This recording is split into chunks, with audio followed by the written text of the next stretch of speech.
శ్రీ గురుభ్యో నమః. మాండుక్యోపనిషత్తు గౌడపాదీయ కారికా సమేత 149వ భాగంగా అధ్యయనం చేస్తున్నాం. శ్రీమద్ శంకర భగవత్పాద కృత భాష్య సమేత 48 కారికలు ఉన్నటువంటి ఈ అధ్యాయంలో, ఈ చాప్టర్లో ఆల్రెడీ 39 చూసి ఉన్నాము. ఈనాడు 41 కారికలను అర్థం చేసుకుంటాం. ఆత్మసత్య అవబోధ, ఆత్మజ్ఞానాన్ని పట్టుకుని ఆ అనుభవంలో ఉండేటటువంటి జ్ఞాని సంబంధమైన బోధన అయిపోయింది. 95% అందులో ఉండరు. 11% ఎవరో ఉంటారు. మనుష్యాణం సహస్రేషు కశ్చిత్ యతతి సిద్ధయే అంటూ చెప్పినట్టుగా ఈ 99%లో మందాధికారులు, మధ్యమాధికారులు ఉంటారు. ఈ మంద మధ్యమ అధికారులను దృష్టిలో పెట్టుకొని 40 నుంచి వచ్చేటటువంటి కారికలు మనోనిగ్రహము లేక మన మైండ్ మేనేజ్మెంట్, మనసును ఏ విధముగా ఆర్గనైజ్ చేసుకోవాలి అనే విషయం గురించి చెప్తున్నారు. మనకు సంబంధించినవి డైరెక్ట్గా కాబట్టి అత్యంత జాగ్రత్తగా అర్థం చేసుకుంటాము. అద్వైత ప్రకరణం, అద్వైతం తురీయం 39 అయినాయి. 40వ కారిక ఎక్కడున్నాయి? 1 నుంచి 31 నుంచి 39 వరకు ఆత్మజ్ఞానానికి సంబంధించినటువంటి కారికలు. ఈ కారికలను మనము ఈనాటి క్లాస్ అయిన తర్వాత ఒకసారి మళ్ళీ చదువుకుంటాం. చదువుకుంటే వాటిలో ఉన్నటువంటిది మళ్ళీ ఒకసారి సారము జ్ఞాపకానికి వస్తుంది. ఇప్పుడు నిధిధ్యాసన శ్లోకాలు అంటే ధ్యానం, నిధిధ్యాసన 40 నుంచి 47 ఎవరి కోసం? మన కోసమే 8 శ్లోకాలు వచ్చాయి. ఉపసంహార శ్లోకం 48వ శ్లోకం. దాంతో ఈ అధ్యాయం అద్వైత ప్రకరణం ముగుస్తుంది. ఓకే, 40వ కారిక, 4వ కారిక. మనసో నిగ్రహాయత్తం అభయం సర్వయోగినాం దుఃఖక్షయః ప్రబోధశ్చ అప్యక్షయ శాంతిరేవ చ. మనసః నిగ్రహాయత్తం, మనసు యొక్క నిగ్రహము మీద ఆయత్తం ఆధారపడి ఉన్నాయి. మనసో నిగ్రహాయత్తం అభయం సర్వయోగినాం దుఃఖక్షయః ప్రబోధశ్చ అప్యక్షయ శాంతిరేవ చ. మనోనిగ్రహము, మైండ్ మేనేజ్మెంట్ వలన కలిగేటటువంటి స్థితి 4 ఫలితాలను ఇస్తుంది. ఆత్మజ్ఞానంలో నిలబెడుతుంది, ప్రబోధము, తద్వారా అభయము, దుఃఖక్షయము, అక్షయ శాంతి. అభయం, దుఃఖక్షయ, ప్రబోధం, అక్షయ శాంతి 4 ఎవరికి? సర్వయోగినం. ఈ ట్రయర్స్ ఎవరైతే ప్రయత్నం చేస్తున్నారో సాధకులందరికీ, మంద మధ్యమ అధికారులందరికీ ఈ మనస్సు నిగ్రహం అనే దాని మీదే ఈ 4 ఆధారపడి ఉన్నాయి. ఆయత్తం, మనస్సును నిగ్రహించడం వలన సాధకులందరికీ నిర్భయత్వం సిద్ధిస్తుంది. దీని ద్వారానే సమస్త దుఃఖాలు నశిస్తాయి. దుఃఖక్షయము, ప్రబోధం, జ్ఞానోదయం కలుగుతుంది. చివరకు ఎన్నటికీ తరగని అక్షయ శాంతి కూడా చేకూరుతుంది. ఓకే. ఇంతకుముందు దాని తాలూకా చిన్న సమరీ ఒకటి చెప్పుకోవాలి. చెప్పుకున్న తర్వాత వెళ్తాం. ఏమిటా సమరీ? సత్యం వర్సెస్ మిథ్య. ఉత్తమాధికారులకు మనసు, ఇంద్రియాలు, ప్రపంచము కేవలం రజ్జు సర్పంలో ఉన్న త్రాడు మీద ఉన్నటువంటి పాములాగా భ్రాంతి. ఆత్మ మాత్రమే సత్యము, ఆత్మాయేవ సత్యం ఇది అవబోధ. మనసు అనేది మిథ్య. వాళ్ళకి ప్రాబ్లం లేదు. అహంకారం నుండి సాక్షికి మారారు వాళ్ళు. అహంకారంతో డిసిషన్స్ తీసుకుంటూ నేను నాది అనేటటువంటి తత్వంలో ఉండకుండా నేను సాక్షి అనే గుర్తించి ప్రవర్తిస్తున్నారు. అహంకార ఆధారిత తీర్పుల అశాంతిని కలిగిస్తే సాక్షి స్థితిలో అశాంతి పోయింది. ప్రయాణం ఇంకేం ప్రయాణం? ఇక్కడే ఇప్పుడే ప్రయాణం ముగిసింది. దాని పేరు మోక్షం. సహజ శాంతి, అభయం. ఆత్మకు అభయము, అక్షయ శాంతి సహజ సిద్ధమైనవి. మిగతా రకాల శాంతిలు ఏవైనా సరే పైన ఉన్నటువంటి వాటి మీద ఆధారపడి ఆ వస్తువు అనుభవమో ఉన్నంతసేపు ఆ శాంతి ఉండి అది లేకపోతే ఆ శాంతి పోతుంది. ఇది అక్షయ శాంతి, ఇది అభయం. మిథ్యైన మనసు లేదా ఇంద్రియాలు సత్యమైనటువంటి ఆత్మను ఎన్నటికీ భయపెట్టలేవు. మిథ్యా సర్పము ఎన్నటికీ ఆ త్రాడును భయపెట్టలేదు. మిథ్యా ప్రపంచము ఆత్మతత్వాన్ని భయపెట్టదు. సాధన అంతరస్థితి. ఈ స్థితిని పొందిన జ్ఞానికి ఇంకేమైనా సాధనలు మిగిలి ఉన్నాయా? అవే మరేం అక్కర్లేదండి. ధ్యానం కానీ, ఉపాసన కానీ, కర్మ కానీ, మరి ఇంకోటి కానీ ఏది అక్కర్లా. నోపచార కథంచన. ఎందుకంటే వారి విముక్తి నిరపేక్షికమైనది, ఏ దాని మీద ఆధారపడి ఉండదు. ఇది జ్ఞాని స్థితి. సరే, మనం ఎక్కడున్నాం?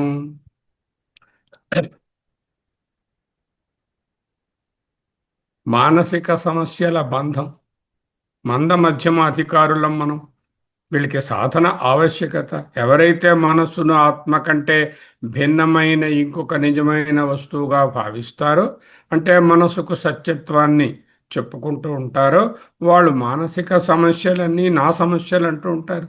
తమ సమస్యలుగా భావించి దానిలో బందీలవుతూ ఉంటారు. ఆత్మసత్య అనుబోధం లేని వీరికి మోక్షం వెంటనే సిద్ధించదు. అటువంటి వాళ్లకు ఏం చేయాలి? మనోనిగ్రహము, శమము, ఇలాంటి మందమధ్యమ అధికారుల కోసం శమాధి షట్క సంపత్తిని బోధిస్తున్నారు. వాసనల వలన మనసులో కలిగే ఆలోచనను నిర్వహించడమే మనోనిగ్రహం. వాటిది మనోనిగ్రహ. మనసులో ఏవో ఆలోచనలు వస్తున్నాయి, ఆలోచనలు ఆర్గనైజ్ చేసుకుని వాటిని మేనేజ్ చేయడమే మనోనిగ్రహము. భాగత్యాగ లక్షణం గట్టిగా జ్ఞాపకం పెట్టుకోవాలి. అంటే ఇక్కడ రెండు అంశాలు ఉన్నాయి. ఒక భాగం అనాత్మ అంశము నాయందు, రెండోది చిదంశము సాక్షి సచ్చిదానంద ఆత్మ. ఈ అనాత్మ అనే అంశాన్ని భాగత్యాగం చేసి సచ్చిదానంద ఆత్మను గుర్తించి నేను సాక్షిని ఆత్మను అని చెప్పగలిగేటువంటి ధైర్యం సామర్థ్యం పెంపొందించుకోవాలి. మనోబుద్ధి చిత్త అహంకారాలు నేను కాదని గుర్తించడమే సాధన లక్ష్యం. పాడుతాం. మనోబుద్ధి అహంకార చిత్తాని నాహం. థియరిటికల్గా పాడేస్తున్నాం, నిజంగానే అలా నివసించగలుగుతున్నామా? మనోబుద్ధి అహంకార చిత్తాలు నేను కాదు అంటున్నాము. మాత నైవ పిత నైవ, తండ్రి లేడు తల్లి లేదు, పుత్ర కాతే కాంత కస్తే పుత్ర పాడిస్తున్నాం. కానీ అవి నిజంగా మనం అనుభవంలో చేస్తున్నామా? తదుపరి కార్యకల ఉద్దేశం ఏమిటి? ఎవరికైతే కేవలం శ్రవణం ద్వారా జ్ఞానం లభించలేదో వారిలో క్రమశిక్షణ మనోనిగ్రహము కొరబడ్డాయి. కాబట్టి వాటిని పెంపొందించడానికి తదుపరి కారికలు వ్రాయబడ్డాయి. ఓకే. డయాగ్రమాటిక్గా చూస్తే ఉత్తమ అధికారి స్వస్వరూప భావనలో ఉంటారు. అహంకారం నుండి సాక్షి ప్రధానత్వానికి వెళ్ళారు. తీర్పులు భయాలు అహంకారానివి. నేను అనే భావన సాక్షికి మారినప్పుడు ఈ తీర్పులు సాక్షి మీద ఆధారపడి ఉంటాయి, మనసు మీద ఆధారపడి ఉండవు. మనస్సును ఎలా చూస్తారు? రజ్జు సర్పవత్, త్రాడు పైన ఉన్నటువంటి పామును చూచినట్లుగా బ్రహ్మస్వరూపుల యొక్క మనస్సు ఇంద్రియాలు కల్పితమని, వీటికి స్వతంత్రత లేదని, స్వతహాగా ఎగ్జిస్టెన్స్ లేదని తెలుసుకుంటారు. అభయము అక్షయశాంతిలో ఉంటారు. స్వతంత్ర శాంతి ఆత్మకు సహజము. ఈ జ్ఞానం తరువాత ఇక సాధన లేక ధ్యానము అవసరం లేదు. నోపచార కథంచన. మందమధ్యం అధికారులు అంటే మనము ఆత్మసత్య అనుబోధ లేని వారికి మనోనిగ్రహము మార్గము. స్వస్వరూప భావన ఆత్మకు మనస్సుకు భేదం గ్రహించలేరు. మనస్సు అనేది ఆత్మతో పాటుగా వేరే ఇంకొక ఎంటిటీ అని చూసుకుంటారు. ఆత్మసత్య అనుబోధరహితానాం అన్నారు పోయినసారి భాష్యంలో. మోక్షం వీరికి ఇంకా సిద్ధం కాలేదు, ఇంకా సాధించవలసి ఉన్నది. మనసు పట్ల వీరి దృష్టి ఏమిటి? నిజమైన వస్తువుగా చూస్తారు. మానసిక సమస్యలన్నీ ఇవి మనసులో సమస్యలను చూడకుండా నా సమస్యలు అని వాళ్ళ మీద ఆపాదించుకుంటారు. ఆత్మ సంబంధిగా భ్రమిస్తారు. ఆత్మతో మనకు సంబంధం ఉన్నట్లు భ్రమిస్తారు. కర్మ ఉపాసన మార్గములలోనే ఇంకా ఉన్నారు. సమాధి షట్క సంపత్తి అహంకారాన్ని వదిలి నేను సాక్షిని తెలుసుకోవడానికి మానసిక క్రమశిక్షణ ఎదుగుదల అవసరము. ఏతు అన్యే అంటే ఇటువంటి వాళ్ళ కోసం మనసు ఎలా నియంత్రించాలో తెలుసుకోవలసిన వాళ్ళ కోసం రాబోయే కారికలు మార్గనిర్దేశం చేస్తున్నాయి. స్టెప్ బై స్టెప్ ఎసెంట్ని చూపిస్తున్నాయి. ఇనప కచ్చడాలలో, ఇనప గొలుసులలో, ఇనప చట్టాలలో బంధింపబడినటువంటి మనస్సును నిగ్రహం ద్వారా విడుదల చేసి మోక్షం వైపు నడిపించడం. 40వ కారిక వివరణం. ఏమిటి మెయిన్ ప్రాబ్లం? మనో నిగ్రహం లేకపోవడమే అడ్డంకి. కావాల్సిందేమిటి? ట్రీట్మెంటు. డిసీజు మనోనిగ్రహం లేదు, ట్రీట్మెంటు మనోనిగ్రహం ఇవ్వాలి. ఇన్సులిన్ లేదు కాబట్టి ఇన్సులిన్ ఇవ్వాలి. మనోనిగ్రహం లేదు, మనోనిగ్రహం ఇవ్వండి. మరికొన్ని పుస్తకాలు అధ్యయనం చేస్తానండి. అధ్యయన భారతిలో చేరిన దగ్గర నుంచి ఇప్పటికి 8వ 9వ ఉపనిషత్తులు వివేక చూడమని చదివాము. ఇంకా బ్రహ్మసూత్రాలు చదవాలి, ఇంకా బృహదారణ్యకం చదవాలి. అవన్నీ చదివిన తర్వాత నాకు ఆత్మజ్ఞానం వస్తుంది. Absolutely not. ఆ విధంగా ఉండదు. ఇంకా అధ్యయనాలు శ్రవణ మననాలు చేయటం వలన ఇంకా థియరిటికల్ నాలెడ్జ్ పెరుగుతుంది, కానీ మనోనిగ్రహం ఎలా అవుతుంది? అది రాదు. అది వేరే త్రోవ, ఇది వేరే త్రోవ. రమణమూర్తి గారు ఉన్నారు, ఆయనకు గ్లాస్ పాలు ఇచ్చాను, తాగమన్నాను. తాగారు. ఎలా ఉన్నాడు? చప్పగా ఉన్నాయి. ఏం బాగలేవు, పంచదార వేయలేదా అంటే మరో స్పూన్ వేశాను. మళ్ళీ తాగాడు. మళ్ళీ చప్పగానే ఉన్నారు. ఇంకొక స్పూన్ వేయమన్నాడు, అప్పుడు వేశాను. 3వ స్పూన్ వేశాను. 3 స్పూన్లు వేసినా పాలు తీగాలేవు, చప్పగానే ఉన్నాయి. ఎందుకు? ఆ గ్లాసులో ఉన్న పాలను కదిపితే మొదటిసారి వేసిన చక్కెరే సరిపడుతుంది. ఎక్స్ట్రా క్లాసులు, ఎక్స్ట్రా పుస్తకాలు, ఎక్స్ట్రా సీడీలు, ఎక్స్ట్రా టీచర్లు, ఎక్స్ట్రా బోధనలు అక్కర్లేదు. ఎక్స్ట్రా చక్కెర అక్కర్లేవు. ఉన్న చక్కెర కలవాలి. పాలతో చక్కెర మొత్తంగా కలిస్తే ఆ తీపి తెలుస్తుంది. మనోనిగ్రహం అంటే క్రొత్త జ్ఞానాన్ని సంపాదించడం కాదు. ఉన్న జ్ఞానాన్ని మనము ఒక దారిలో పెట్టుకోవడానికి మనసును స్ట్రైటన్ చేసుకోవడమే. కొత్త నోట్బుక్లో నేను చాలా నోట్బుక్లు రాసానండి. ప్రతిదీ మీరు చెప్పిన శుభ్రంగా రాయించుకుంటూ ఉంటానండి. రాయించుకున్నవన్నీ అలా మొత్తం బీరువా అంతా నిండిపోయాయి. What is the use? రాసుకోవడం మంచిదే, తప్పేం లేదు. మరోసారి మననం చేసుకోవడానికి పనికి వస్తాయి. కానీ ఆ వ్రాతలు ఇక్కడ రాసినవి కూడా ఇక్కడకు రావాలి. అది ఎన్నిసార్లు విన్నాం, ఎన్ని ఉపనిషత్తులు విన్నాం, ఇంతమంది గురువు గారులు రకరకాలుగా చెప్తున్నారు. 4 మారు కాన్ఫరెన్సుల్లో ముఖస్థగా కూడా బోధించారు. అన్ని రకాల శ్లోకాలు పఠించమన్నారు. భగవద్గీత, వివేక చూడమని శ్లోకాలు, సౌందర్యలహరి అన్నీ విన్నారు. సమస్య అలాగే ఉంది. చింత పోలేదు, కోపం పోలేదు, ఈర్ష్య పోలేదు, ద్వేషం పోలేదు, ఆందోళన పోలేదు, భయం పోలేదు. ఎందుకు? భాగత్యాగ లక్షణం చేయలేదు. భాగత్యాగ లక్షణంలో మనస్సుని ఒక ఇన్స్ట్రుమెంట్గా, ఒక మిథ్యగా, ఒక ఎక్స్టెన్షన్ ఆఫ్ ది ఆత్మగా చూడడం మానేసి మనస్సును నిగ్రహించకుండా మనస్సులో ఉన్నటువంటివే నిజమని నమ్ముతున్నాను కాబట్టి మానసిక క్రమశిక్షణ లోపించింది కాబట్టి జ్ఞాన ఫలం అందలేదు. ఇంకా కోపం పోలేదు, ఇంకా తాపం పోలేదు, ఇంకా దుఃఖం పోలేదు, ఇంకా భయం పోలేదు. అంటే భయం పోవాలి, దుఃఖక్షయం కావాలి, అక్షయ శాంతి ఉండాలి, జ్ఞాన ఫలమైనటువంటి ప్రబోధన రావాలి అంటే మానసిక క్రమశిక్షణ మీద ఉంటుంది. దాని పేరే మనసో నిగ్రహ ఆయత్తం. ఆయత్తం అంటే ఆధారపడి ఉంటుంది. దేని మీద ఆధారపడి ఉంటుంది? నిగ్రహం మీద. మనసుని మేనేజ్ చేయడం మీద. దేన్ని మేనేజ్ చేయాలి? మనసహ నిగ్రహం. మనోనిగ్రహం మనస్సుని మేనేజ్ చేయడం మీద ఆధారపడి ఉంటుంది. మనోనిగ్రహాయత్తం అభయం సర్వేషాం యోగినాం. అంతేనా? అభయం ఒకటేనా? కించ దుఃఖక్షయాపి అది వస్తుంది. నహి ఆత్మసంబంధిని మనసి ప్రచలితే దుఃఖక్షయ అస్తి అవివేకినాం. అవివేకులకు దుఃఖక్షయ నాస్తి, దుఃఖం క్షయం కాదు. ఎందుకు? ఆత్మ సంబంధిని మనసు వేరేగా ఉన్నది, ఆత్మతో పాటుగా అంటూ కదులుతున్నటువంటి మనస్సు ఉన్నంత కాలం దుఃఖక్షయము కలుగదు. కించ ఆత్మ ప్రబోధ అపి మనోనిగ్రహాయత్త, ఇది కూడా మనోనిగ్రహం మీద ఆధారపడి ఉంది. ఆత్మ ప్రబోధం కూడా తథా అదే విధముగా అక్షయ శాంతి అపి, అంటే శాశ్వత శాంతి కూడా, దాని పేరే మోక్షం. మోక్షాఖ్య తేషాం మనోనిగ్రహాయత్తా ఏవా. ఈ 4 మనోనిగ్రహాయత్తుల మీదకే దొరుకుతాయి. మనసును నిగ్రహించిన వాళ్ళ మనసు నిగ్రహం అనే దాని మీద ఆధారపడి ఉన్నాయి. ఏమిటి? ఆత్యంతిక దుఃఖ నివృత్తి, పరమానంద ప్రాప్తి, శాంత ప్రాప్తి, అక్షయ శాంత ప్రాప్తి, తరువాత ఆత్మ ప్రబోధము, అభయం. ఇవన్నీ కలగాలంటే మనోనిగ్రహం is fundamentally the required sadhana that we have to do. అది ఎలా చేయాలి? అర్థమైంది, మనోనిగ్రహం కావాలని. అది ఎలా తెచ్చుకోవడం, దానికే ఈ క్లాసు అన్నమాట ఇవాళ. మనసో నిగ్రహాయత్తం ఫస్ట్ పార్ట్. మనసః నిగ్రహాయత్తం. ఆయత్తం అంటే ఆధారపడి ఉంది. మనసు క్రమశిక్షణ మీద ఆధారపడి ఉంది. మనసు యొక్క నిగ్రహం మీద ఆయత్తం ఆధారపడి ఉంది.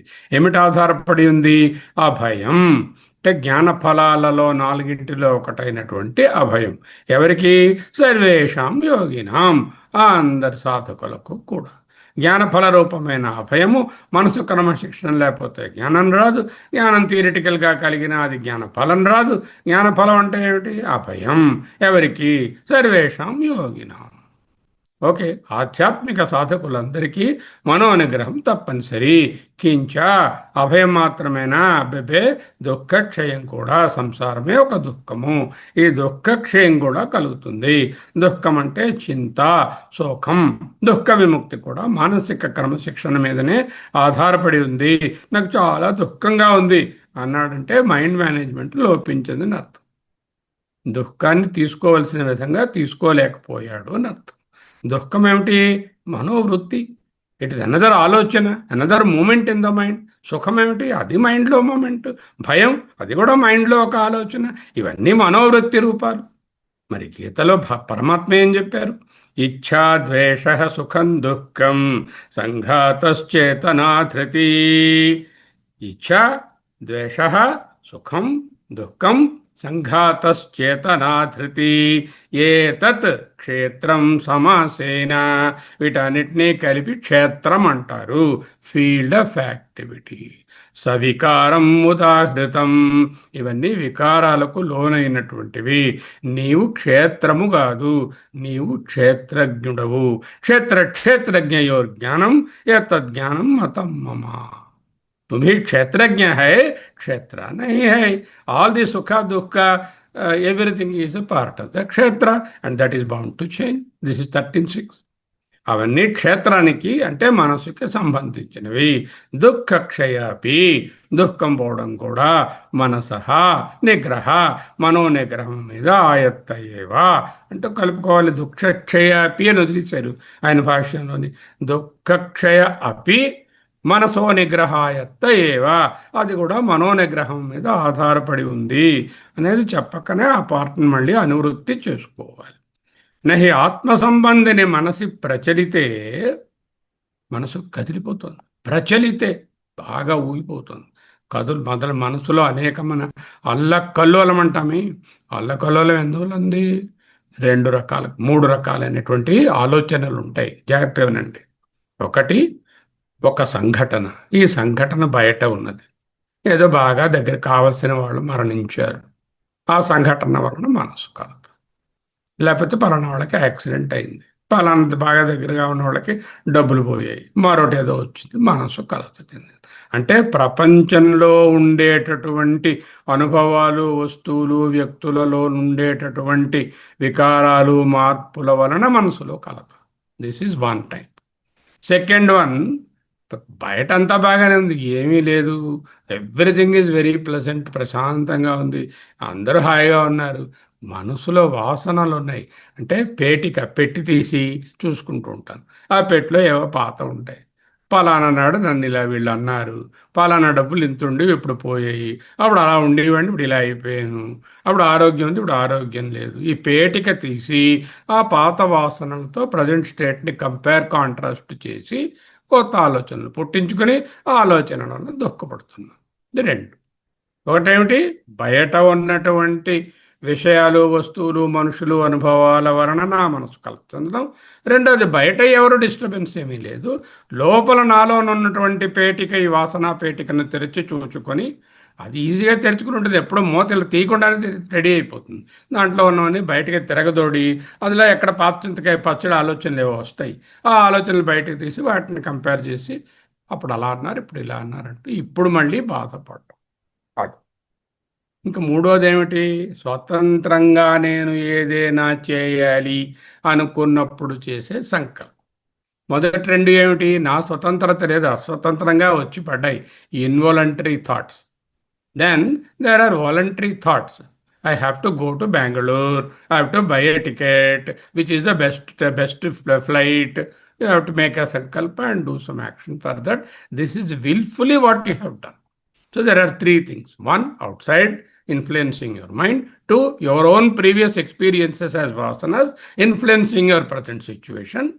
And three, and this also includes the future, the anxiety about the future. రేపు ఎలా ఉంటుందో, ఉంటానో ఉండనో, ఎప్పుడు పోతానో, మా ఫ్రెండ్ పోయాడు, నా ఏజ్ పడేవాడు, నేను కూడా పోయేటట్టుగా ఉన్నాను అనేటటువంటి ఫ్యూచర్ దాని గురించి కూడా, అది ఒక రకమైన, ఇది వాసనము కానీ ఫ్యూచర్ ఆందోళన, అది కూడా వస్తుంది. ప్రజెంట్లో లేడు వాడు. ఇక ప్రజెంట్లో వాడు చేసేటటువంటి పనులకు సంబంధించినటువంటి సంకల్పాలు, ఆలోచనలు ఏమైనా వస్తాయో అవి, దీస్ ఆర్ వాలంటరీ థాట్స్. ఐటీ, వీటి. ఐటీ ఇది ఇన్వాలంటరీ థాట్స్, వాలంటరీ థాట్స్. ఈ వాలంటరీ థాట్స్ ఎప్పుడు ఎక్కడ ఉంటాయి, ఇదమద్యమయా లబ్ధం ఇమం ప్రాప్స్యే మనోరథం. ఇది నా దగ్గర ఎంత ఉంది, రేపు ఎంత వస్తుంది, దీనికి ఇంట్రెస్ట్ ఎంత వస్తుంది, అది ఇది కలిపి ఎంత అవుతుంది అనేటటువంటి ఆలోచన. అంటే ఉన్నదానిని ఎక్కువ చేసుకోవాలని, ఇంకేదో పొందితే సుఖం వస్తుందని ఆలోచనలతో ఇప్పుడు ప్రజెంట్ని పాడు చేసుకుంటూ ఉండేటటువంటి lower level of VTL, IT, VTL. Then higher level of VTs అంటే, what a beautiful poetry the Pothana has written. పోతనాజీస్ పోయిటరీ వింటేనే చాలు, కమలాక్ష రచించు కరములు కరములు ఎన్ని మార్లు పాడుకుంటే ఏమిటి, చక్రి చింతన లేని జన్మంబు జన్మమే పాదయుగముతోడి పశువుగాక అనేటటువంటి భావంతో హయ్యర్ థాట్స్ని ఎంటర్టైన్ చేయడం రెండోది. These are called the HT, higher thought. Now, do you want to succumb yourself for the involuntary thoughts from outside or from your petty, or the lower thoughts which you are interested now to pursue for future, or you want to entertain the higher thoughts, HT? This is the answer here. నేను నా ఇష్టానుసారం కలత చెందే ఆలోచనల స్థానంలో higher థాట్స్ని ఉంచగలనా? నాకేదైనా కలత చెందే ఆలోచన నా పెట్టిలోంచైనా రావచ్చు, బయట ఉన్న ప్రపంచంలోనే రావచ్చు, రేపు జరగబోయే విషయం కోసం నేను చేసేటటువంటి ఆలోచనలైనా lower level of disturbing thoughts వచ్చినప్పుడు దీనిని హయ్యర్ థాట్స్తో మార్చగలనా? Can I replace them with higher thoughts? What is that higher thought? అదే కర్మయోగము, ఉపాసన, భక్తి, డివోషను, డెడికేషను, గాడ్. అవి కానీ పెట్టుకుంటే ఇవి తగ్గిపోతాయి. గతాసు నగతాసుంచ నాను శోచంతి పండితా. Arjuna, what do you think? Why are you worried? పండితా, those who are learned, they don't bother about what is the past and what is going to happen in future. నాను శోచంతి. గతాసూన్, చచ్చిపోయిన వాళ్ళు, అగతాసూన్, ఇంకా చావకుండా మిగిలిన వాళ్ళు, విషయాలు, వస్తువులు, పీపుల్, నాను శోచంతి. భక్తి చేయకుండానే మొత్తం విషయాన్నే మిచ్చిగా చూడడం మరో పద్ధతి. ఒకటేమిటి, ఉన్నటువంటి లోయర్ థాట్స్, ఇన్వాలంటరీ థాట్స్, వాటినేమో హయ్యర్ థాట్స్తో రీప్లేస్ చేయడం ఒక మార్గం. రెండోది, నేను రీప్లేస్ చేయలేదు, ఈ థాట్స్ అన్ని మైండ్కి సంబంధించినవి. మైండ్ అనేటటువంటిది మారుతూ ఉంటుంది. ఏదైతే మారుతూ ఉంటుందో, ఏదైతే డిపెండెంటో, ఏదైతే స్వతంత్రత లేదో అది మిథ్య. ఈ థాట్స్కి నేనేమి ఇంపార్టెన్స్ ఇవ్వను. మనసు చెప్పిన మాట నేను వినక్కర్లేదు. మనసు రకరకాలుగా నాకు చెప్తూ ఉంటుంది, నేను అది కాదు, అది మిథ్యగా చూడగలను. రెండో టైం. మూడోది ఏమిటి? నేను అసంగ ఆత్మను. నేను మనసే కాదు మొర్రో, నేను అమనీభావాన్ని పొంది ఉన్నాను. ఐఎమ్ అహమస్మి. I am not the mind at all is the third level. You can adapt any three of the strategy. Strategy 1, replace all your involuntary thoughts and lower thoughts with the higher thoughts. Number 2, when these thoughts come, you understand these thoughts are only a projection of the mind, and the mind itself is a changing thing, and that doesn't have an independent existence other than the Chaitanya. So these Mithya thoughts are not going to do anything. Like the Mithya Sarpa cannot do anything to me. I don't have anything, any confusion about that. Let the thoughts be there. They are all Mithya. That's the second level. The third level is, I am not connected with the mithya.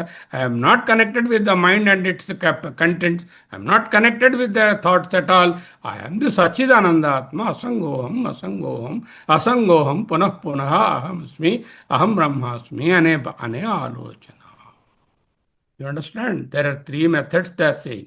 Alochana bharti chayavachu. You can replace the thoughts, negative thoughts, bad thoughts, lower thoughts, involuntary thoughts.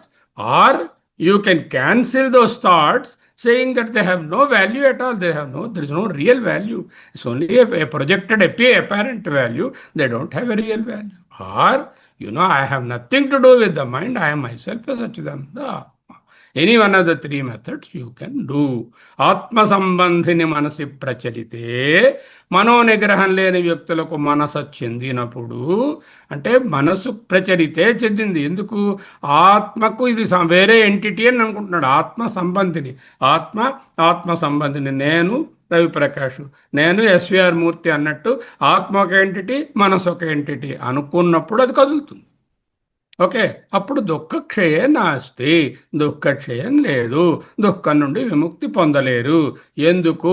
వాళ్ళకి ఈ మూడు మార్గాలు అందుబాటులో లేవు. ఏమిటి మూడు మార్గాలు? Lower thoughts, inferior thoughts, involuntary thoughts, unnecessary thoughts, negative thoughts I am not able to replace with higher thoughts. That door is closed. Second, I don't understand the concept of mithya, of the atma, of the mind, and mind is very, very much true to me. So whatever mind says, I believe it is true, and then I cannot cancel it as saying it is mithya. I cannot replace, I cannot cancel. The third, I have not yet realized I am Asanga Atma. So I cannot live apart from the mind-body complex. I identify myself totally with that. So all the doors are closed. Evariki? Avivekinam. Vivekamu leni variki. విచక్షణ లేని వారికి. విచక్షణ అంటే ఏమిటి? ఎన్నో మార్లు ప్రతి శ్లోకంలో చెప్తారు. మనో బుద్ధ్యహంకార చిత్తాని నాహం న శ్రోత్రం న జిహ్వా న చఘ్రాణ నేత్రం అనే వివేకం లేని వాళ్ళకి దుఃఖక్షయ నాస్తి. దుఃఖం నుండి విముక్తి పొందలేరు. మూడు మార్గాలు అందుబాటులో లేవు. ఎందుకు? అవివేకినం. విచక్షణ లేదు. ఏమిటి విచక్షణ? మన బుద్ధి అహంకార చిత్తాలు నేను కాదని తెలుసుకోలేదు. దుఃఖక్షయ నాస్తి. కించ, అంతేనా? ఇంకేమైనా ఉందా? ఆత్మ ప్రబోధ అపి నాస్తి. మనోనిగ్రహాయత్త ఏవ. అది కూడా మనోనిగ్రహం మీద ఆయత్తమై ఉన్నది, ఆధారపడి ఉంది. సంక్షోభ సమయంలో ఆత్మజ్ఞానాన్ని మనసులోకి అసలు తీసుకునే రాలేరు. చాణుక్య నీతిలో మంచి శ్లోకం ఉన్నది. పుస్తకస్తాతు యా విద్య పరహస్తే గతం చేయద్ధనం కార్యకాలే సముత్పన్నే నసా విద్య నతద్ధనం. చూసారా? పుస్తకాలలో ఉన్నటువంటి నాలెడ్జ్, లైబ్రరీ ఉన్నాయి, దగ్గర 800 పుస్తకాలు ఉన్నాయి. ఆ పుస్తకాల్లో నాలెడ్జ్ ఉంది, దానికి ఒక అక్షరం నాకు తెలియదు. అలా ఉన్నది. పరహస్తే గతం యద్ధనం. ఏ ధనం అయితే ఇతరుల చేతిలోకి ఇచ్చేశారో అవి కార్యకాలే సముత్పన్నే. అవసరం వచ్చినప్పుడు, అవసరం అనేది ఏర్పడినప్పుడు నసా విద్య న తద్ధనం. ఆ విద్య రాదు ఉపయోగానికి, ఆ ధనం కూడా రాదు. సరే, పుస్తకస్థంగా విద్య ఉన్నంత వరకు, అనుభవానికి రానంత వరకు ఆ విద్య ఉన్నా లేనట్లే. మన డబ్బే అయినా ఇంకొకరి చేతిలో పెట్టినప్పుడు అటువంటి డబ్బు ఉన్నా అవసరానికి లేనట్టే. ఏమాటండి! మానసిక క్రమశిక్షణ లేని వారికి ఆత్మ ప్రబోధ అపి నాస్తి. అక్షయ శాంతి అది ఉందా? అది లేదు. Because these are all interconnected. మోక్షం అంటే ఏమిటో మూట కాదురా, ఆ అక్షయమైన శాంతియే మోక్షం.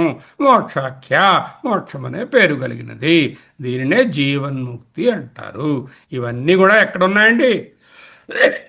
మనోనిగ్రహాయత్త ఏవా, మనోనిగ్రహము పైనే ఆయత్త ఆధారపడి ఉన్నాయి. ఏమిటేమిటి? అభయం, దుఃఖక్షయం, ప్రబోధం, అక్షయశాంతి, ఇవన్నీ మనోనిగ్రహాయత్త ఏవా, మనోనిగ్రహము మీదే ఆధారపడి ఉన్నాయి. కనుక ఆత్మతత్వానుబోధ కలగని మందమధ్యమ అధికారులకు మనోనిగ్రహము, మైండ్ మేనేజ్మెంట్ తప్పనిసరి. అయిపోయింది. ఇంకొక కారికి వచ్చాం. అది ఎంత కష్టమో, ఎలా సాధించాలో నేర్పిస్తున్నారు.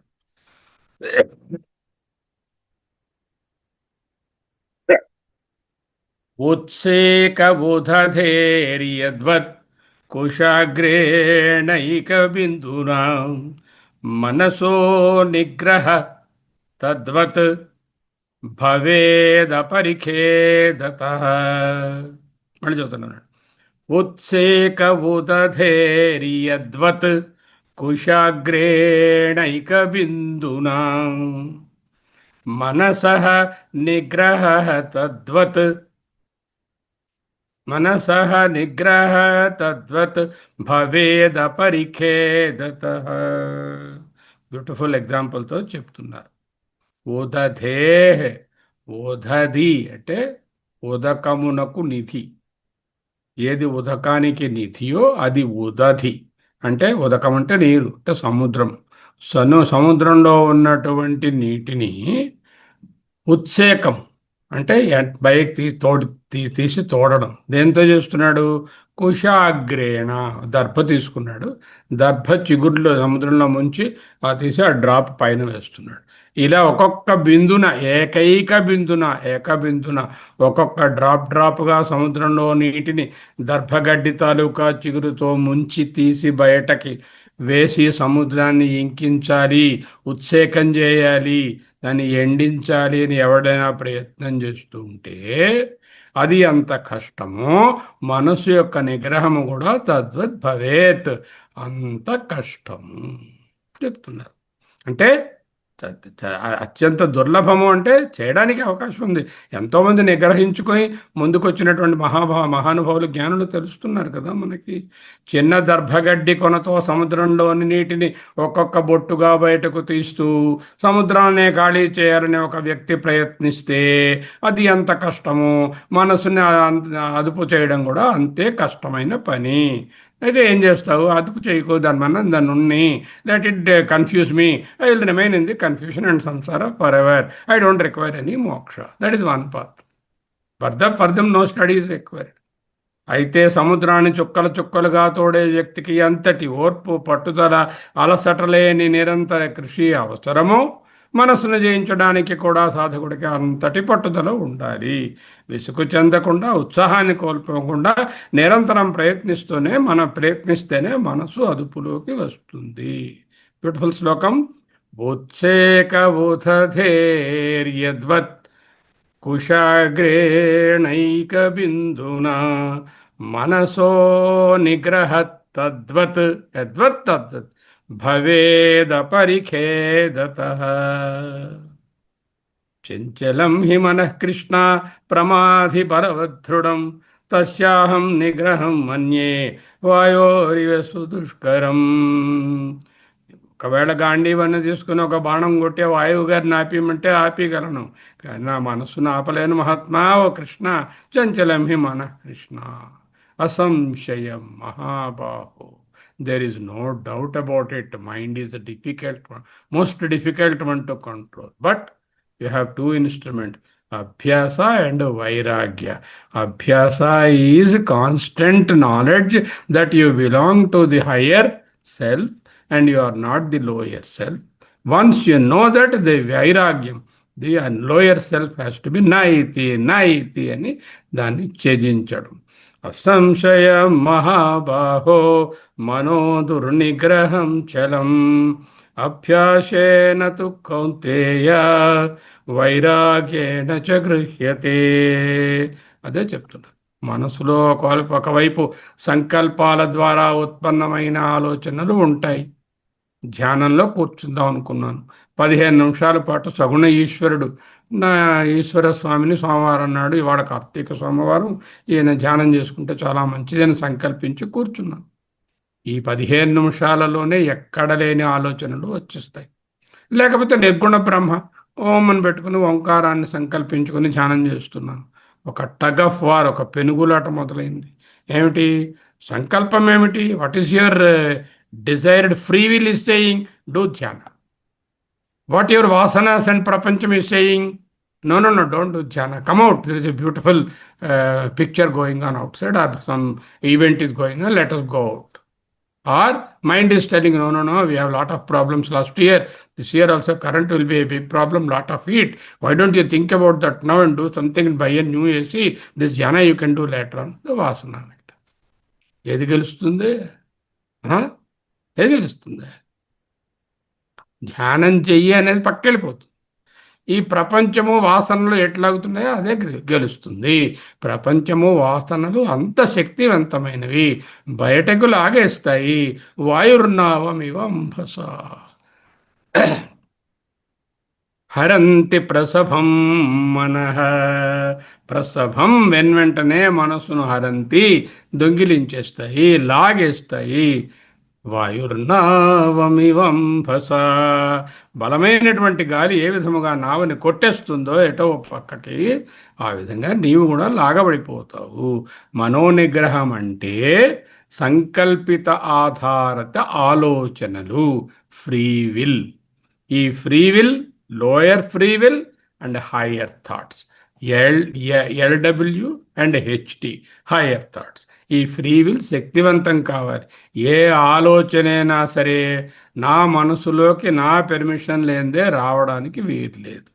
ఇంకో ఇల్లు ఉంది, ఏమన్నా అందరికీ ఉన్నాయి, ఏవో ఇల్లు కొన్నారు కదా. శ్రవణమూర్తి గారికి ఇల్లుంది, అద్దెకి ఇచ్చారు. అద్దెకి ఇస్తే వాడు అది 4 నెలలు అద్దె వేసాడు. 5వ నెల నుంచి అద్దె వేయడు, పాడు చేస్తున్నాడు, పక్క వాళ్ళతో గొడవలు పెడుతున్నాడు, సొసైటీకి డబ్బు కొట్టాడు. మరి వాడిని పొమ్మంటే వాడు పోవడం. ఏమిటి లాభం? అటువంటి ఇంటికి మీరు యజమాని అయినా తలనొప్పి దుఃఖమే తప్ప సుఖం ఎక్కడుంది? మనసు అనేది ఒక ఇల్లు, మనసు అనేది మన ఇల్లు. ఈ ఇంట్లో బయట ప్రపంచం నుంచి వచ్చిన ఆలోచనలు అద్దెకుంటున్నాయి, నా వాసనా పేటికల నుంచి వచ్చినటువంటి ఆలోచనలు అద్దెకుంటున్నాయి. అవి పొమ్మంటే పోవాలి. భీష్మించుకుని కూర్చుని ఖాళీ చేయకుండా అక్కడే కూర్చుంటే నా స్వతంత్ర ఆలోచనలు, సంకల్పిత ఆధారిత ఆలోచనలకు స్థానం ఉండదు. అప్పుడు నేను నా ఇల్లు లేక మనస్సును నేను ఆక్యుపై చేసుకోలేను, నా మనస్సును నా చేతిలోకి తీసుకోలేను. దానికి ఏం చేయాలి? ఆ ఇల్లు కావాలంటే ఏదో కోర్టు కేసో మరోటో డబ్బిచ్చి పంపించడం, ఏదో చేసి వాడిని వెళ్ళగొట్టాలి. ఆ తర్వాత ఆ ఇంట్లో మీరు దిగాలి. అలాగే ఇక్కడ గురువు శాస్త్రము దేన్నో పట్టుకొని కొంత జ్ఞానం నేర్చుకుని, ఈ మైండ్ మేనేజ్మెంట్ టెక్నిక్స్ నేర్చుకుని, ఈ అద్దెదారులైనటువంటి వీటితో వచ్చేసారుగా. ఇదిగో ప్రపంచంలోంచి ఉన్నటువంటి ఆలోచనలు లోపలికి అద్దెకు వచ్చేసారు. అలాగే నా మనస్సు అనే పేటికల నుంచి వచ్చినటువంటి వాసనలోంచి వచ్చిన వాళ్ళు వచ్చేసారు. ఈ వీళ్ళిద్దరూ ఇన్వాలంటరీ థాట్స్, అసలు ఓనర్లు గారు వాళ్ళు, they are not the owners. ఈ అద్దెదారులు అక్కడ కూర్చున్నారు, వాళ్ళు ఖాళీ చేయట్లే. ఖాళీ చెప్తే నేనేం చేయాలి? నేను ఇంటి యజమాని, వాటిని ఖాళీ చేయించగలిగి ఉండాలి. దెన్ ఐ హ్యావ్ టు సంకల్పిత ఆధారిత ఆలోచనలు అక్కడ పెట్టాలి. అంటే ఈ ఇన్వాలంటరీ థాట్స్ దూరంగా పోవాలి. స్వయంకల్ప ఆలోచనలు మనసులో నింపుకోవాలంటే అద్దెదారులను వెకేట్ చేయించాలి. దాని పేరే ధ్యానం అంటున్నారు. మనోనిగ్రహ అపి తేషాం ఉదదే కుశాగ్రేణ ఏకబిందున ఉచ్చేచనేన శోషణ వ్యవసాయవత్ వ్యవసాయవతాం అనవసన్నాంతఃకరణానాం అనిర్వేదాత్ అపరిఖేదత భవతి ఇత్యర్థ. అంతే భాష్యం. మూడవ అధ్యాయంలో చివరి భాగంలో గౌడపాదుల వారు ఇప్పుడు 40వ కారిక నుంచి మనోనిగ్రహం మానసిక క్రమశిక్షణ గురించి చెప్తున్నారు. మనోనిగ్రహం లేక శమము సాధన చిత్త సంపత్తిలో ఒకటి. మనోనిగ్రహాన్ని ఉపాసన ద్వారా పొందవచ్చు. ఉపాసన అంటే ఏమిటి? చాలామందికి ఉపాసన అంటే ఇది ఒక రాంగ్ కాన్సెప్ట్ ఉంది. ఉపాసన అంటే ఎక్కడో కూర్చోాలండి, ఆ దేవత పుట్టారండి, ఆ దేవత అమ్మ దేవి దేవి దేవి దేవి నివేదా దేవి. ఉపాసన అంటే నిరంతరము ఒక దాని మీద ధ్యానం పెట్టుకోవడము ఉపాసన. ఒక ఆయన వడ్రంగి ఉన్నాడు, ఆయన చక్కగా ఆ వర్క్ చేసుకుంటాడు. ఆ వర్క్ బాగా చేసుకుని దాంట్లో డెడికేటెడ్గా డివోటెడ్గా ఉండడమే ఉపాసన. ఓ అబ్బాయి ఐఐటికో మెడిసిన్కో ప్రిపేర్ అవుతూ ఉంటుంటాడు. ఆ ధ్యానము ఆ ధ్యాస కలిగి ఉండడమే, ఆ ప్రిపరేషన్లో ఇంకా అన్యధ్యాస లేకుండా ఉండడమే ఉపాసన. ఇంకా ఆయన ఒక అమ్మాయిని ప్రేమిస్తాడు, ఆ అమ్మాయి ధ్యానం 24 గంటలు వాడు పెట్టుకోవడమే ఆ ప్రేమ అనేటటువంటి ఉపాసన. ఉపాసన అంటే నిరంతరము. గాలి ఎప్పుడు పీలుస్తావు? ఎప్పుడు పీలుస్తావు. ఉపాసన అంటే ఏమిటి? నిరంతరము అదే ధ్యానాన్ని పెట్టుకోవడం. ఏకరూప ఈశ్వర ఉపాసన చేసుకోవచ్చు, లేక విరాట్ రూప ఈశ్వరుణ్ణి పంచభూతాలను ఉపాసన చేసుకోవచ్చు. నేను చూస్తున్నాం సూర్యుని యొక్క శక్తులు, సౌర ఉపాసన చేస్తున్నాం. ఆ శక్తులు ఏ విధంగా ఉన్నాయి, ఏ ఏ ద్వారాలు, ఏ ఏ బట్టవాడాదారులు, ఏ ఇవి వస్తాయని తెలుసుకున్నాం. ఇటువంటిది ఏదైనా అష్టాంగ యోగం కూడా దీంట్లో చేర్చుకోవచ్చు. అష్టాంగ యోగం యోగ చిత్తవృత్తి నిరోధ అని మనకు కపిలముని చెప్పినటువంటి యోగంలో చెప్పినప్పటికీ శంకరులు అష్టాంగ యోగాన్ని మనోనిగ్రహానికి ఉపయోగించుకోవచ్చు అని చెప్పారు. జ్ఞాని అయినా అజ్ఞాని అయినా ఇన్వాలంటరీ ఆలోచనలు రాక తప్పవు. నేను జ్ఞానిని, ప్రపంచం ఉండదు ఏమిటి, ప్రపంచంలో ఏదో వారు, లేకపోతే ఊళ్ళో వాటర్ లేదు, స్కేర్సిటీ, ఎలక్ట్రిసిటీ లేదు. ఈ ప్రపంచంలో ఉన్న సమస్యలు జ్ఞానికే ఉంటాయి, మీకు ఉంటాయి. అయితే అనిచ్ఛాపూర్వకమైన ఆలోచనలు నిరంతరంగా లోపలకు దూరుతున్నా, మనసు అనే పేటిక నుంచి ఏవో కొన్ని వచ్చి లోపల నుంచి కొన్ని ఇన్వాలంటరీ థాట్స్ వస్తున్నా, జ్ఞాని అనేవాళ్ళు వాటిని బతిమాలో, విజ్ఞప్తి చేసో, ఆజ్ఞాపించో, కోరుకునో ఖాళీ చేసేస్తాడు. చేసి స్వతంత్ర ఆలోచనలు నిలుపుకుంటాడు. This is the way you have to manage the mind. IT అంటే ఇన్వాలంటరీ థాట్స్ మనస్సుని బందీగా చేసుకున్నాయి. మన సమస్య ఏమిటి?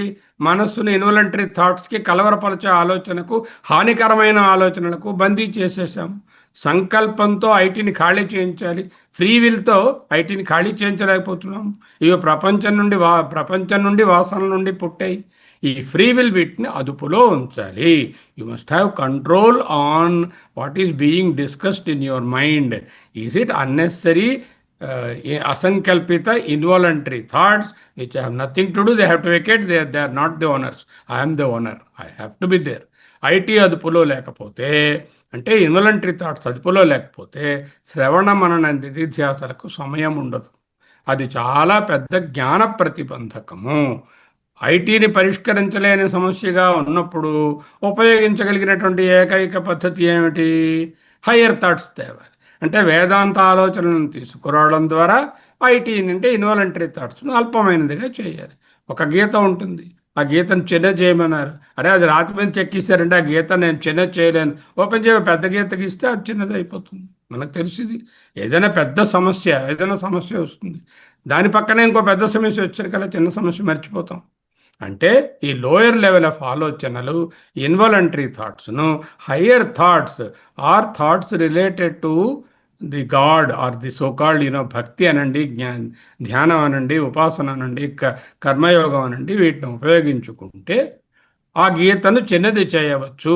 Involuntary thoughts become very insignificant. Your higher thoughts will become very prominent. అనంతమైన ఆత్మను తీసుకురావడం ద్వారా అహంకారం చిన్నదైపోతుంది. The moment you invoke I am the capital I, the small I automatically become smaller and smaller, ultimately negligibly smaller. మనసులో తీసుకొచ్చే అనంతమైన ఆత్మ సమక్షంలో అహంకారము, దాని ఉద్ధృతము ఉనికి లేనివిగా మారాలి. వివాహం జరుగుతూ ఉంటుంది, పెళ్ళిళ్ళు. ఆ పెళ్ళిళ్ళలోనేమో ఎవరైనా అమంగళంగా మాట్లాడతారు, మాట్లాడకూడని మాటలు, ఏదో చెప్పకూడని కబుర్లు చెప్తూ ఉంటారు, ఎవరు వినకూడదని చెప్పి ఏం చెప్తారు? గట్టిమేళం గట్టిమేళం అంటారు. ఏదైనా ముఖ్యమైన సమయం వచ్చినప్పుడు గట్టిగా వాయిద్యాలు వాయించమంటారు. ఎందుకు? పెద్ద సౌండ్లో ఈ అమంగళమైన చిన్న శబ్దాలు మరుగైపోతాయి. దీన్నే గట్టి మేళం అంటున్నారు. అయితే మనం ఏం చేయాలి? ఏదైనా మనకు ఇన్వాలంటరీ థాటు, లోయర్ థాటు, పనికి మాలినది, ప్రకంపనం కలిగించేటటువంటి థాట్ వచ్చినప్పుడు అహం బ్రహ్మాస్మి అనే మంగళవాద్యాన్ని వాయించుకోవాలి. లేకపోతే రామనామము, హరినామము, ఈశ్వరనామము, సగుణ ఉపాసన, నిర్గుణ ఉపాసన, ఓంకారము, అహం బ్రహ్మాస్మి అనే మంగళవాద్యాన్ని వాయించండి. దీని సమక్షంలో దీనమైన భావము పూర్తిగా అణచివేయబడుతుంది. మనస్సు ఆజ్ఞకు లోబడి ఉంటుంది. వేదాంత ఆలోచనలు తీసుకొని రావాలి. వేదాంతాన్ని ముందు నుంచి అలవాటు చెయ్యాలి. అంటే శ్రవణమన నిధిధ్యాస ద్వారా అక్కడికి వచ్చాం. ఇల్లు తగలపడుతున్నప్పుడు నువ్వు ఇదవుతావా? ఇప్పుడు నాకు మనసు ప్రాబ్లంగా ఉంది, ఇప్పుడు నేను వేదాంతాన్ని నేర్చుకుని మనసుని కంట్రోల్ చేస్తానా, హయ్యర్ థాట్స్ తీసుకొస్తానా? ముందు నుంచి ఆ ప్రయత్నంలో ఉండాలి. యం లబ్ధ్వా చ పరం లాభం మన్యతే అధికం తతః యస్మిన్ స్థితో న దుఃఖేన గురుణాపి విచల్యతే. యం లబ్ధ్వా చ, ఏది పొందిన అపరం పిదప, లాభం మన్యతే నా అధికం తతః, దీనికన్నా గొప్పది ఇంకొకటి ఉన్నదని వాడు అనుకోడు. ఎందుకంటే హైయెస్ట్ థాట్ ఇదే. ఎప్పుడైతే ఇది చేతిలోకి వచ్చిందో ఆత్మజ్ఞానము, అదర్ థింగ్స్ బికమ్ ఇన్సిగ్నిఫికెంట్లీ స్మాల్. ఎస్మిన్ స్థిత, నేను ఎందుంటే దుఃఖేన గురునాపి దుఃఖేన నా విచాల్యతే. పెద్ద కష్టం వచ్చి పడిపోయినా కూడా వాడు కదలడు, చెలించడు, దాని ఇంపాక్ట్ ఉండదు. యం లబ్ధ్వా చ పరం లాభం మన్యతే నాధికం తతః యస్మిన్ స్థితో న దుఃఖేన గురుణాపి విచల్యతే. అత్యంత భారమైన విచారకరమైన సంఘటనను కూడా హయ్యర్ థాట్స్తో ఉన్నతమైన నేనును తీసుకురావడం ద్వారా తట్టుకోగలుగుతారు. కర్మయోగంతో పాటు ఉపాసన యోగం దీనికి కావలసిన సంసిద్ధతనిస్తాయి. ఇదే చిత్త వైశాల్యము, చిత్త ఏకాగ్రత అంటే. విద్యారణ్య స్వామి వారు మంచి పుస్తకం రాశారు, జీవన్ముక్తి వివేకం. సమయం ఉంటే దాన్ని కూడా మనము అధ్యయనం చేయాలి. జీవన్ముక్తి వివేకంలో చెప్పినట్లు కలియుగంలో మెజారిటీ ఆఫ్ ది వేదాంత విద్యార్థులు ఉపాసనను, ధ్యానాన్ని చేయడం లేదు. కాబట్టి వీళ్లకు నిధిధ్యాసన, ఉపాసన, ధ్యానం తప్పనిసరి. ప్రబోధానికి, జ్ఞానానికి ఇది అవసరము. జ్ఞాన ఫలమైనటువంటి దుఃఖక్షయమునకు, అభయానికి, శాశ్వత శాంతికి కూడా ఇది చాలా అవసరము. మనోనిగ్రహం ఉన్నప్పుడే శాంతి వస్తుంది. లేకపోతే ఏంటవుతుంది? మనసులో భాగంలో అధ్యయన భారతి బోధనలు జ్ఞానంగా ఉంటాయి, మరో భాగంలో ఆలోచనలు, చింతలు ఉంటూనే ఉంటాయి. రెండు డైవర్సిఫైడ్గా ఉంటాయి. That's not a healthy combination. Okay, ఇదంతా తేలికైన పని కాదు అని చెప్తున్నారు ఈ కారికలో. మనసు చేతిలో నియంత్రించగలిగే భౌతిక వస్తువు కాదు. ఈ సెల్ ఫోన్ ఉంది, దీన్ని నియంత్రించాలి, ఆఫ్ చేసేయాలంటే నొక్కిస్తే ఆఫ్ అయిపోతుంది, ఆన్ చేయాలంటే మళ్ళీ నా పాస్వర్డ్ వేస్తే ఆన్ అవుతుంది. ఆ విధంగా మనసు ఎదురుగుండా లేదుగా. దానికి ఒక క్లాంప్ పెట్టడానికి ఆసుపత్రిలో ఈ రోగులు అల్లరి చేస్తూ ఉంటారు.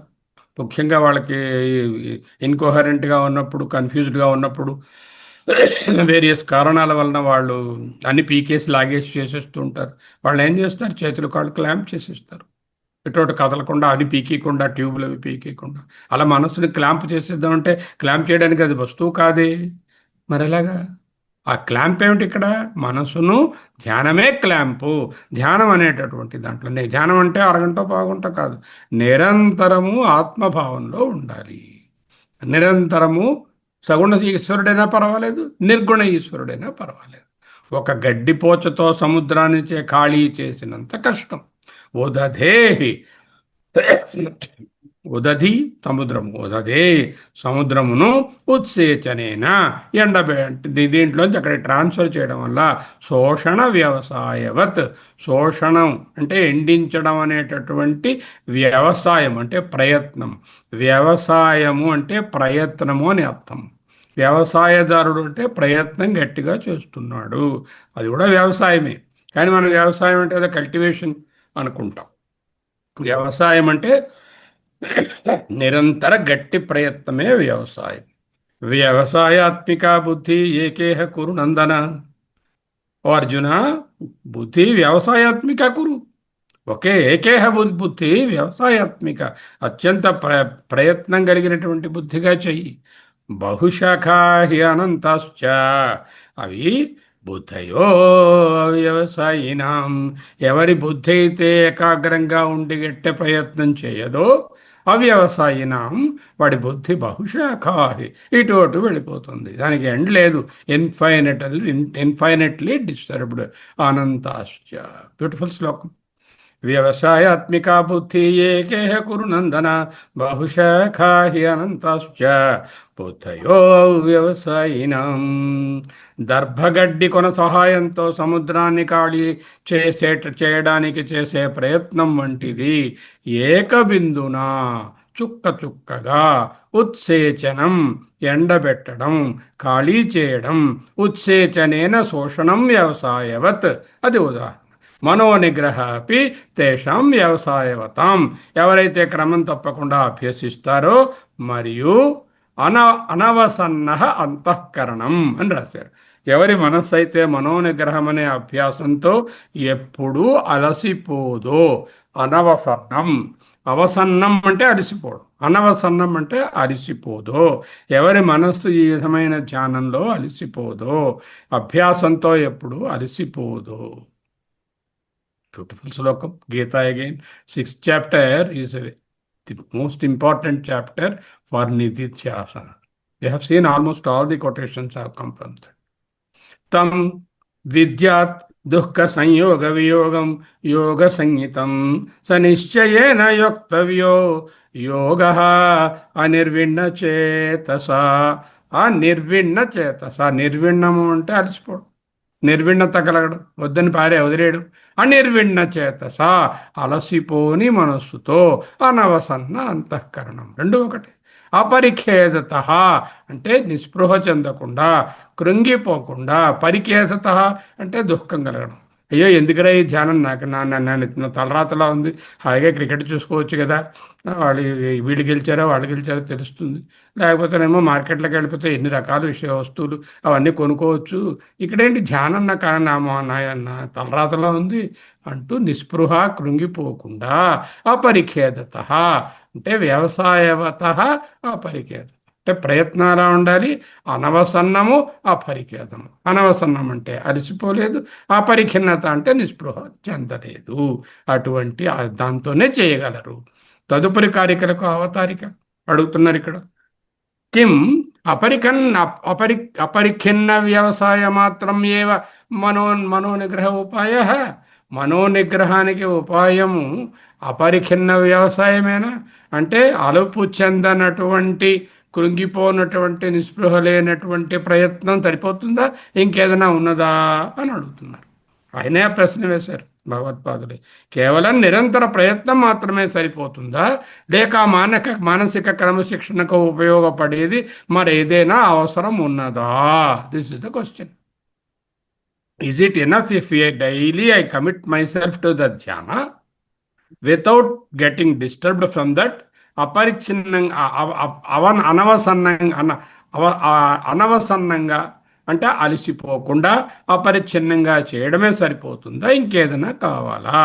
అంటే మానసిక క్రమశిక్షణకు ఇంకో మార్గము, మనోనిగ్రహ ఉపాయ వేరేదైనా ఉందా? నా ఇది ఉచ్యతే. కేవలం నిరంతర ప్రయత్నం మాత్రమే కాదు. నా ఇట్స్ నాట్ ఓన్లీ ది అపరిఖిన్న అనవసన్న వ్యవసాయం మాత్రమే కాదు, కేవలం నిరంతర ప్రయత్నం మాత్రమే కాదు, తగిన స్ట్రాటజీ కూడా ఉపయోగించాలి, వ్యూహాన్ని కూడా ఉపయోగించాలి. అంటే ప్రయత్నం, ఎటువంటి ప్రయత్నం? వ్యవసాయం అంటే ప్రయత్నం, గట్టి ప్రయత్నం. ఈ గట్టి ప్రయత్నంలో అనవసన్నం, అలసట చెందలేదు, అపరిఖిన్నం దానికి నిర్విండం చెందలేదు, దాన్నేమో నిస్పృహ చెందలేదు, కృంగిపోకుండా చేశాడు. ఆ ప్రయత్నానికి ఒక స్ట్రాటజీ కూడా కలుపుకో. ఆ స్ట్రాటజీ కలుపుకుంటే మనోనిగ్రహం ఈజీ అవుతుంది. ఏమిటి ఆ స్ట్రాటజీ? నెక్స్ట్ కారికలో వస్తుంది. 42, 40, 41 అయ్యే 42లో వస్తుంది. ఇప్పుడు స్లైడ్స్ చూద్దాం, అంటే విజువల్స్ చూద్దాం. మనోనిగ్రహం అంతఃకరణ నిర్మాణ శాస్త్రం. We can call it as construction of the so called antahkarana, mind construction, mind management. 40 and 41 ఇక్కడ తీసుకున్నాం. సో నాకు సంకల్పజనిత ఆలోచనలు ఎన్నో వచ్చేస్తున్నాయి. అంటే these are the voluntary thoughts. ఇవి కాకుండా వాసనల నుంచి కొన్ని ఆలోచనలు వచ్చేస్తున్నాయి, ప్రపంచం నుంచి కొన్ని ఆలోచనలు వచ్చేస్తున్నాయి. ఈ ప్రపంచం నుంచి వచ్చినవి, వాసన నుంచి వచ్చినవి ఐటీలు, ఇన్వాలంటరీ థాట్స్, సంకల్ప ఆలోచనలు, ఫ్రీ విల్లు. 15 నిమిషాలు ధ్యానంలో కూర్చుందామంటే ఈ నిరంతర ఆందోళన, ప్రపంచ వ్యవహారాలు, వాసనలు నన్ను దారుణంగా ఓడించేస్తున్నాయి. ఇదే పోరాటం. అంటే I'm not able to focus on my free will, I'm not able to focus on voluntary activity that I wanted to do. All involuntary things are coming in to my mind and disturbing me. సంకల్పం or ధ్యానం is mind management. ప్రపంచము, వాసనలు, ఆందోళనలు. వాసనలు అంటే past, ఆందోళన అంటే future. ఇవి గట్టి మోకుల్లాగా నన్ను ధ్యానం నుంచి లాగేస్తున్నాయి. ధ్యానం కోసం కూర్చున్నప్పుడు భయంకరమైన టగ్ ఆఫ్ వారు. ఇక్కడ చిన్న స్లెండర్ థ్రెడ్ ఉంది, ధ్యానం చేద్దామనే సంకల్పము, ఇక్కడ పెద్ద పెద్ద మోకులతో లాగేస్తున్నాయి. మరి ఎవరు గెలుస్తారు? దారుణంగా సంకల్పం ఓడిపోతుంది. ఈ వాసనలు, ఆందోళనలు, ప్రపంచంలో ఉన్నటువంటి విషయాలే గెలుస్తాయి. ఇది సంఘర్షణ. ఎలా ఉంటాయి? సహజమైన ఆలోచనలు రావడం జ్ఞానికి, అజ్ఞానికి కూడా సంకల్పిత, అసంకల్పిత ఆలోచనలు, ఐటీ, ఇన్వాలంటరీ థాట్స్ సహజమే. అయితే అవి రావడం సమస్య కాదు. కానీ వెళ్ళిపోండి అని చెప్పినప్పుడు వెళ్ళాలి, ఖాళీ చేయండి అన్నప్పుడు వెళ్ళాలి. ఎలాగ ఖాళీ చేయాలో టెనెంట్ ఆ విధంగా వెళ్ళిపోవాలన్న అభ్యర్థన, ఆజ్ఞ ఉన్నప్పుడు అవి వెళ్ళాలి. వెళ్లకుండా అక్కడే తిష్ట వేసుకున్నాయి అనుకోండి, ఖాళీ భీష్మించి కూర్చున్నటువంటి టెనెంట్ గైడ్లాగా తిరస్కరణ చేస్తాయి. తిరస్కరణ చేస్తే నేను వాడికి బందీ అయిపోతాను. ఎవరికి? ఆ అధిదారుడికి. మనసు బందీ అయిపోతుంది. హోస్టేజ్. మనసు is taken as a hostage. అప్పుడు శ్రవణమన నిధిధ్యాసలకు ఈ మనస్సు అందుబాటులో లేదు. ఎందుకు? వీటి మీద ఈ ఆలోచనలు తిరస్కరించాయి కదా, వాటిని ఎలా సాల్వ్ చేసుకోవాలని దాని మీదకి కూర్చుంటుంది. అంటే ఐటీస్, ఇన్వాలంటరీ థాట్స్ ఆక్యుపై చేసేసుకుని నేను ఖాళీ చేయమన్నప్పుడు ఖాళీ చేయకుండా, నా ఫ్రీ విల్లు, నా సంకల్పిత ఆలోచనలకు తావు లేకుండా, నన్ను ధ్యానం ఇత్యాదులు చేయనీయకుండా బంధించేస్తాయి. అదే బందీ. బందీ అయిన మనస్సు ఎలా ఉంటుంది? ప్రపంచంలోంచి వచ్చినటువంటి ఆలోచనలు, వాసన నిర్మిత ఆలోచనలు, ఫ్యూచర్కి సంబంధించిన ఆందోళనలు, ఇవన్నీ involuntary. Not by my will. కావాలని నాకు రాలేదు, అంతా వచ్చేస్తున్నాయి. ఖాళీ చేయమంటే ఖాళీ చేయవు, మొండికేస్తున్నాయి, మొరాయిస్తున్నాయి. ధ్యానానికి మనస్సు అందుబాటులో లేదు, వేదాంత లభ్యత లేదు. సొంత మనస్సు అనుకోండి, నేను సొంత ఇంట్లో ఉన్నట్టుగా సంకల్పం ప్రకారంగా నేనేం చేయాలంటే చేయగలను. కావలసినటువంటి వస్తువులు సాధించుకోవడానికి, హయ్యర్ పొజిషన్స్, పవర్ తెచ్చుకోవడానికి ప్రయత్నం చేయగలను. అదే దాన్ని ఇంకొంచెం హయ్యర్ థాట్స్ మీద, వేదాంతం మీద, భగవంతుడి మీద, సాకార నిర్వికార తత్వాల మీద పెట్టగలిగితే ఇంకా మంచిది. మనసు మన అనుమతిలోనే ఇవన్నీ ఉంటాయి. క్రమశిక్షణలా ఉంటుంది. నిధిధ్యాసన కోసం మనసు పూర్తిగా సిద్ధం ఉంది. మీ అద్దె ఇల్లు ఎవరి అధీనంలో ఉంది? మీ అద్దె ఇల్లు అంటే మీ మనస్సు మీ అధీనంలో ఉందా, లేకపోతే ఈ ప్రపంచంలో వచ్చిన వాసనలకు, ఈ ఐటీలకు, వాటికి అధీనంలో ఉందా? ఆలోచించుకోండి. తీవ్రమైన సమస్యకు పరిష్కారం ఏమిటి? మనోనిగ్రహము, ఇవన్నీ సమస్యలు. అష్టాంగ యోగంలో నిర్వచించినట్లుగా చిత్తవృత్తి నిరోధ, ఆలోచనల క్రమశిక్షణలో ఉంచే సామర్థ్యమే, నిర్వహించడమే ప్రాథమిక లక్ష్యం. మన అనుమతితోనే ఆలోచనలు మనస్సులో ఉండాలి. మన అనుమతి లేనిదే ఏ ఆలోచన మనస్సులోకి రాకుండా చూసుకోవాలి. అప్పుడే మనసుకు మీరు నిజమైన యజమాని. సరే, కొన్ని ఎంత మొండిగా ఉంటాయంటే కదలవు. అప్పుడు అటువంటి వాటిని చిన్న చేయడానికి, రిలేటివ్గా వాటి ఇంపార్టెన్స్ తగ్గించడానికి హయ్యర్ థాట్ని ఇన్వోక్ చేయాలి.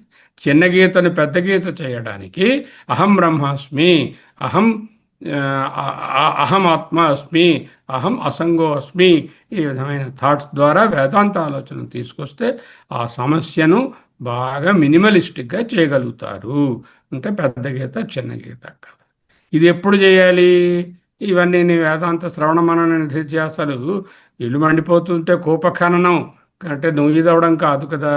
ఈ నుయ్యి తవ్వడం నీరు రెడీగా ఉంచుకోవడం ఎప్పుడు ఇల్లు కాలుతుందో తెలియదు. కాబట్టి ఇప్పుడు ప్రిపేర్డ్గా ఉండాలి. A prepared mind can always tackle any calamity. So మనకు మంగళవాద్యాలు వాయిస్తారు ఎందుకు? అమంగళమైనటువంటివి వినబడకుండా ఉండడానికి. కళ్యాణంలో వాటిలో పెద్ద గట్టి మేళం అంటారు.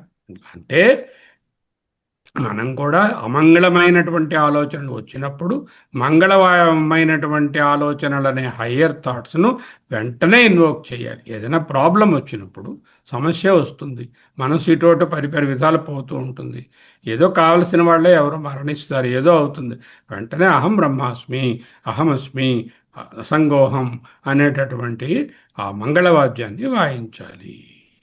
ఇది ఎలా ఉందంటే కుశాగ్రేణ ఏకబిందున ఉత్సేచనేనా. కుశ దర్భ, దానికి అగ్రం టిప్పు, ఏకబిందు, ఒక్కొక్క బిందుతో ఈ సముద్రాన్ని అంతా తోడేయాలి అని చూసే ప్రయత్నం ఎంత కష్టమో మనోనిగ్రహం అంత కష్టం. చంచలం హిమన కృష్ణ ప్రమాధి బలవద్రుడం. సో ఒక గడ్డిపోచతో సముద్రంలోని నీటి చుక్కను చుక్క చుక్కగా బయటపోసి సముద్రాన్ని ఉత్సేచనం చేయడం, ఎండబెట్టడం, శోషణం చేయడం ఎంత పట్టుదల, శ్రమ అవసరం కావాలి ఉంటుందో మనస్సుని అదుపు చేయడానికి కూడా అంత పట్టుదల అవసరం ఉన్నది. ఇది సరిపడుతుందా? గట్టి ప్రయత్నం మట్టుకే సరిపడుతుందా? వ్యూహం కూడా ఉండాలి, స్ట్రాటజీ కూడా ఉండాలి. వ్యూహం లేని ప్రయత్నం గుడ్డి శ్రమ అయిపోతుంది. ప్రతి ధ్యాన సెషన్ తర్వాత మళ్ళీ డిఫీట్ అయిపోతుంటాము, నిరాశ, కృంగుబాటు, అవసన్న అయిపోతాము, పరిఖేదనం వచ్చేస్తుంది. వ్యూహంతో ఉంటే, శ్రమతో పాటు వ్యూహం, స్ట్రాటజీ, ఉపాయం ఉన్నట్లయితే అపజయం ఎదురైన ఆత్మవిశ్వాసంతో కూడినటువంటి నిరంతర ఆచరణ ఉంటుంది. దీనినే అపరిఖిన్న, కృంగిపోని, అనవసన్న, అలసటలేని పట్టుదల. కేవలం గుడ్డి శ్రమ మాత్రమే మనోనిగ్రహానికి సరిపోదు. 42వ కారికలో చెప్తున్నట్లుగా పట్టుదల, ఖచ్చితమైన వ్యూహము, ఉపాయం తోడవాలి. నిజమైన మనోనిగ్రహము పెద్ద గీత, చిన్న గీత, ఏకబిందున అనేటటువంటి ఒక ఉదాహరణ, ఉపాయం కూడా కలిపి పెట్టుకో. తరువాత మంగళవాద్యంతో అమంగళాన్ని అణిచివేయడం. అదే వేదాంత ఆలోచనతో మన ఇష్టానుసారంగా వేదాంత ఆలోచనలను తీసుకుని వచ్చి బాధపడుతున్నటువంటి జీవుడి గొంతును పూర్తిగా అణచివేసి పెద్ద నాదంతో చిన్న నాదాన్ని తగ్గించుకోవాలి. మనసుని క్లాంప్ చేయడానికి పేషెంట్ కట్టేసినట్టుగా వీలవ్వదు. ఎందుకు? మనసు వేరే ఉన్నటువంటి ఒక ఆబ్జెక్ట్ కాదు, సూక్ష్మంగా ఉంటుంది, భౌతికంగా బంధించలేను. ధ్యానం ఒక్కటే దాన్ని క్లాంప్ చేయగలదు. ఇదే దానికి సరి అయినటువంటి కట్టడి. మానసిక వైఖరి, అలుపెరుగని అంతఃకరణం, సాధన చేయడానికి ఎప్పటికీ అలసిపోని మనసు, అపరిఖేదత, నిరాశ నిస్పృహలకు గురికాని పట్టుదలతో ఉండేటటువంటి ధ్యానంలో వైఫల్యం ఎవరికైనా వస్తుంది. కానీ దాన్ని వదిలిపెట్టకుండా, అయ్యో నేను ధ్యానానికి కూర్చున్నానండి కానీ నా మనసు మళ్ళీ ఇటు వెళ్ళిపోతుంది, అందరూ చెప్తారు ఈ కంప్లైంట్. కానీ అలుపు లేకుండా, వదిలిపెట్టకుండా, నిస్పృహకి గురి కాకుండా, పెరగనటువంటి పద్ధతిలో అపరిఖేదత దాన్ని చేయాలి. గతంలో ఏం చేశాడు? కర్మయోగం చేశాడు, ఉపాసన యోగం చేశాడు, ఇంకేం ప్రాబ్లం లేదు, సహజమైన మనోనిగ్రహము, శ్రవణ మరణాలు సరిపోతాయి. ఇక్కడతో దీని తర్వాత వీళ్ళకి చేయాల్సిందేది ఉండదు, ఉత్తమాధికారి. కలియుగంలో ఏం చేస్తున్నారు? ఎంతో కర్మయోగం పాటించినా కర్మలు చేస్తున్నారు. కర్మయోగం పాటించే వాళ్ళు కొందరు ఉన్నారు. కర్మయోగం అంటే మనం చెప్పుకున్నాము, ఉపాసన, నిధిధ్యాసన, ధ్యానం లేదు. అప్పుడేమైంది? మనోనిగ్రహం శూన్యమైంది. అంచేత అష్టాంగ యోగం లేక ధ్యానము, నిధిధ్యాసన అత్యంత ఎసెన్షియల్. కేవలం గుడ్డి ప్రయత్నమే కాకుండా నా ఇతి ఉచ్యతే, అది సరిపడదు. చేత అలుపెరుగని ప్రయత్నము, వ్యవసాయము ఉండాలి. అపరిచ్ఛిన్నమైనటువంటి పరిస్థితిలో ఏ విధమైన దుఃఖము, స్పృహ లేకుండా చేయాలి. దాంతోపాటు ఇంకోటి ఏదో అవసరము, ఆ ఇంకోటే వ్యూహము, స్ట్రాటజీ. అది నెక్స్ట్ క్లాస్లో చెప్పబోతారు.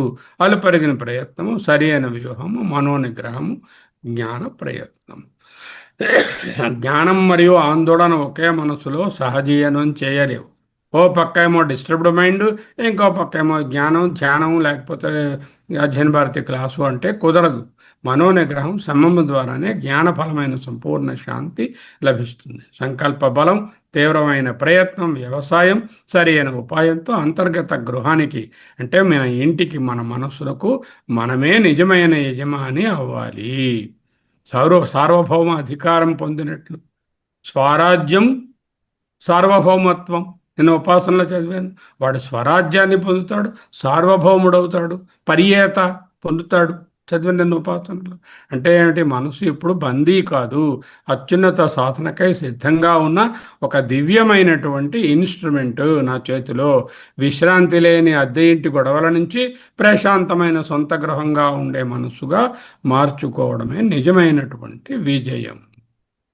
నచక్షుషా గృహ్యతే నాపి వాచ నాణ్యైర్దేవై తపసా కర్మణా వా జ్ఞానప్రసాదేన విశుద్ధసత్వః తతస్తు తం పశ్యతే నిష్కలం ధ్యాయమానః.